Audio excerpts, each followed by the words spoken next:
Genèse 20. Abraham quitta cette région pour aller dans le Negev. Il s'installa entre Kadesh et Shur, puis il séjourna à Guérar. En parlant de sa femme Sarah, il disait « C'est ma sœur », de sorte qu'Abimélec, le roi de Guérar, la fit enlever. Mais Dieu visita Abimélec de nuit en songe et lui dit « Tu vas mourir à cause de cette femme que tu as enlevée, car elle est mariée. » Or, Abimélec ne s'était pas approché d'elle. Il s'écria « Mon Seigneur, ferais-tu mourir des innocents? Son mari ne m'a-t-il pas dit « C'est ma sœur » D'ailleurs, elle-même me l'a confirmé en affirmant « C'est mon frère ». C'est en toute bonne conscience et avec innocence que j'ai agi. Dieu lui répondit en songe « Je sais, moi aussi, que tu as agi en toute bonne conscience. C'est pourquoi je t'ai empêché de commettre un péché contre moi et je ne t'ai pas laissé la toucher. Maintenant, renvoie cette femme à son mari, car c'est un prophète. Il priera pour toi et tu resteras en vie. Mais si tu ne la lui rends pas, sache que tu mourras, toi et tous les tiens. » De bon matin, Abimélec convoqua tous ses familiers et leur raconta tout ce qui était arrivé. Ces gens en furent extrêmement troublés.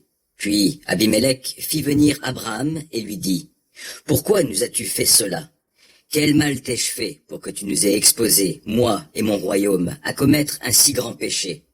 Tu as fait envers moi des choses qui ne se font pas. » Puis il demanda à Abraham « Pour quelle raison as-tu agi de la sorte ?» Abraham répondit « Je me suis dit, certainement, on n'a aucune crainte de Dieu dans ce pays, et on me tuera à cause de ma femme. De plus, elle est réellement ma parente, puisqu'elle est fille de mon père, mais pas de ma mère. Et elle est devenue ma femme. Quand Dieu m'a fait quitter la maison de mon père et aller de lieu en lieu, j'ai dit à ma femme, aie la bonté de dire, partout où nous irons, que je suis ton frère. Alors Abimélec prit des moutons, des chèvres et des bovins, des serviteurs et des servantes, et en fit cadeau à Abraham.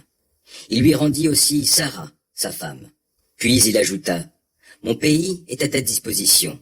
Établis-toi où bon te semblera. » Puis, se tournant vers Sarah, il dit, « Vois, je donne 1000 pièces d'argent à ton frère. C'est là un gage de ton innocence pour tous ceux qui sont avec toi, et cela te justifiera devant tous. » Abraham pria Dieu, et Dieu guérit Abimélec ainsi que sa femme et ses servantes, et elles purent de nouveau avoir des enfants. Car l'Éternel avait frappé de stérilité toutes les femmes dans la maison d'Abimélec à cause de l'enlèvement de Sarah, femme d'Abraham.